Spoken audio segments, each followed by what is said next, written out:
Alright, today's story is all about IBM. Founded in 1911, this US-based technology company is known more for serving businesses and governments than consumers. It's not as flashy as Apple or Google, but IBM has been quietly shaping the tech world for over a century, from the early days of mainframes to the rise of AI and cloud computing. And now it's charging ahead into quantum computing. IBM recently took a bold step into the next era of computing with the announcement of Starling, its upcoming large scale quantum computer planned for release in 2029. And this isn't just another research project, it signals a shift from theory to potential real world applications for quantum computing. The stock market certainly noticed. Following the announcement, IBM surged to an all time high, reflecting investor excitement about what this leap could mean for the company's future. So let's break it down.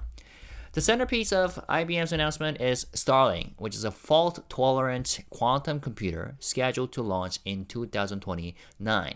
The term fault-tolerant is key here. Until now, quantum computers have struggled with errors during calculations, making them unreliable for practical use. Starling aims to change that. The system is designed to support 200 logical qubits, which, unlike raw or physical qubits, are error corrected and ready to handle real workloads. For context, a qubit is the basic unit of information in a quantum computer, and it can exist in multiple states at once, making quantum machines exponentially more powerful than traditional ones for a certain task. But IBM Starling isn't just about having more qubits, it's about making them usable. The company says the system will be capable of performing up to 20,000 times more operations than current quantum system, which is a leap that could finally bring the tech into mainstream applications. As mentioned, the biggest challenge in quantum computing has been error correction. Quantum systems are extremely sensitive, and even the tiniest external interference can derail a computation. To address this, IBM is using a new approach based on LDPC codes, low density parity check codes. Simply put, this allows the computer to correct errors using far fewer qubits than older methods. That means smaller, more efficient systems with better scalability. IBM also plans to release a new chip called Loon later this year. Loon will include special couplers that allow distant qubits to communicate more effectively, which is a crucial feature for making fault-tolerant systems work. If Loon performs well, it would mark the first practical step toward IBM's larger quantum ambitions. Now, while many companies make vague promises about quantum breakthroughs, IBM has gone a step further and laid out a detailed year by year roadmap. And here's a plan. 2025 launch of the Loon chip to validate the new architecture. 2026 introduction of Kookaburra, which is a modular processor with built-in quantum memory. 2027 rollout of Cockatoo, which is a system that links multiple modules to test scalability. By 2033, target release of Blue Jay, aiming for 2,000 logical qubits and over 1 billion quantum operations.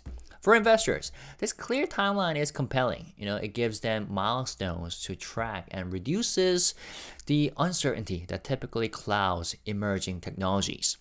IBM CEO Arvind Krishna called Starling the next frontier in quantum computing, emphasizing its potential real-world impact on industries like pharmaceuticals and advanced materials.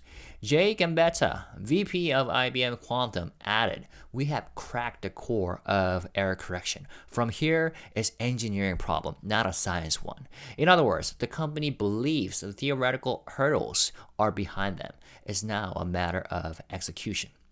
So far, the market has responded positively. IBM is up nearly 25% year to date and reached its highest stock price ever following the Starling announcement. Clearly, investors are starting to view IBM not just as a legacy tech firm, but as a serious player in the next wave of innovation. That said, quantum computing is still a long term bet. If IBM can truly deliver on fault-tolerant systems, it could transform industries like cybersecurity, logistics, and drug discovery. But we're not there yet. And competition from companies like Google, Microsoft, and Amazon is fierce. Still, IBM's roadmap and technical foundation make it one of the most credible players in the field. For long-term investors interested in quantum, IBM could be a relatively stable way to gain exposure. So the checkpoint is the release of the Loon chip later this year. After that, the industry will be watching closely to see if Kookaburra, Cockatoo, and eventually Starling stay on track.